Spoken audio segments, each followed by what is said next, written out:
Captain Marcus Kane stood in the command center of the Prometheus, Earth's most advanced warship, watching the Zephyrian fleet approach through the view screen. The irony wasn't lost on him. 6 months ago, High Command had branded him a failure and stripped him of his rank. Now, as the alien armada descended upon humanity's last stronghold, they had begged him to take control of their ultimate weapon. The bridge hummed with activity as his hand-picked crew worked at their stations. These weren't the polished academy graduates that Command preferred. They were the misfits, the outcasts, the ones written off by the bureaucrats in their ivory towers. Like him, they had been deemed unworthy of the military's pristine image. "Sir, enemy ships entering weapons range," reported Lieutenant Sarah Chen, his tactical officer. She had been court-martialed for refusing to follow orders that would have resulted in civilian casualties during the Martian rebellion. Command called it insubordination. Kane called it integrity.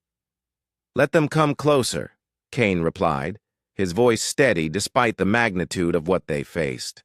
The Zephyrian hegemony had conquered 17 star systems in their march toward Earth. Their technology was superior, their numbers overwhelming. Every military strategist agreed that humanity's defeat was inevitable. But strategists had never served under fire with Marcus Kane. The Prometheus was humanity's answer to extinction, a kilometer-long behemoth equipped with experimental weapons that pushed the boundaries of known physics. The ship's AI, Athena, had been designed to work in perfect harmony with its human crew, creating a fusion of organic intuition and digital precision that no enemy had ever encountered. "Athena, show me their formation," Kane commanded. The AI's ethereal voice filled the bridge. "Captain, the enemy maintains a standard Zephyrian battle formation. However, I detect several anomalies in their approach vector that suggest they're testing us," Kane interrupted, a slight smile playing at his lips. "They want to see what we're capable of before committing their full force." Commander Elena Vasquez, his second-in-command, raised an eyebrow. She had been demoted after questioning a superior's decision that led to the loss of an entire squadron. "How can you be certain?" Kane's eyes never left the tactical display. "Because it's exactly what I would do." The truth was, Kane understood his enemies because he understood failure.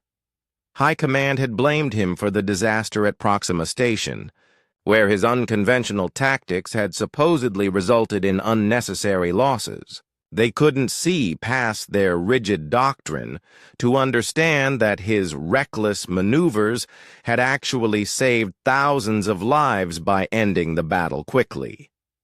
Now, facing the greatest threat humanity had ever known, Kane drew upon every lesson learned from his failures. Each mistake had taught him something about adaptability, about thinking beyond conventional parameters, about the difference between following orders and achieving victory. "Enemy fleet splitting into 3 attack groups," Chen reported. "They're trying to flank us." "Athena, transfer auxiliary power to forward shields and prepare the quantum disruption array," Kane ordered. "Elena, signal all defense platforms to Y. Fall back to secondary positions. Sir, that will leave the outer colonies undefended," Vasquez warned. "Trust me," Kane said simply. The Zephyrian ships accelerated, their sleek vessels cutting through space like silver daggers.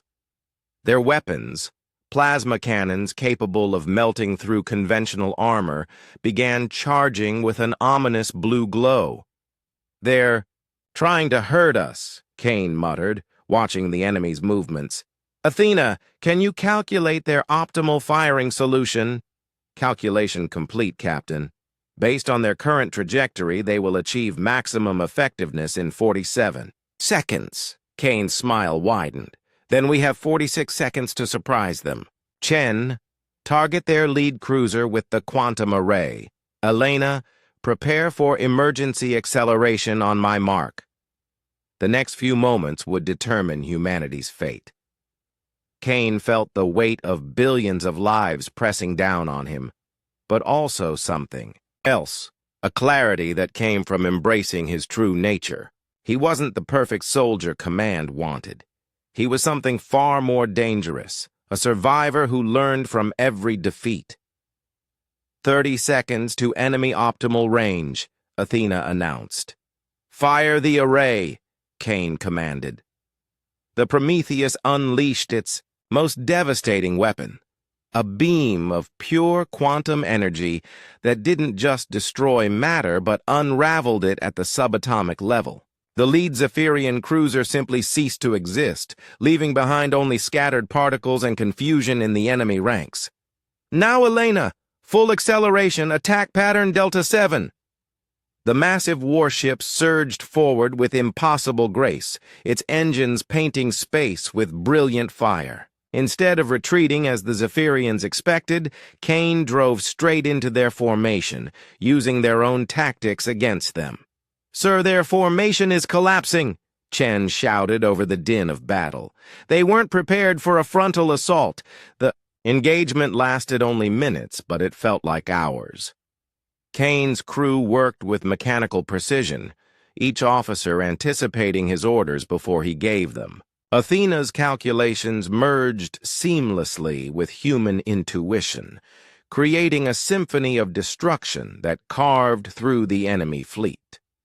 When the last Zephyrian ship exploded in a burst of silver fire, the bridge fell silent except for the steady hum of systems. Kane stared at the debris field where moments before an unstoppable armada had threatened Earth's existence. Captain, Athena's voice broke the silence. Incoming transmission from Earth Command. Kane almost laughed. No doubt they wanted to congratulate him, to pin medals on his chest and pretend they had never doubted his abilities. Tell them we're busy, he said, turning to face his crew. We have a war to win. As the Prometheus set course for the next battle, Kane reflected on the path that had brought him here. Command had marked him as a failure because he didn't fit their narrow definition of success. But sometimes the galaxy needed someone who was willing to fail, to learn, to adapt, and to fight with everything they had. Sometimes failure was just the first step toward becoming exactly what humanity needed. A leader who understood that victory belonged to those brave enough to embrace the impossible.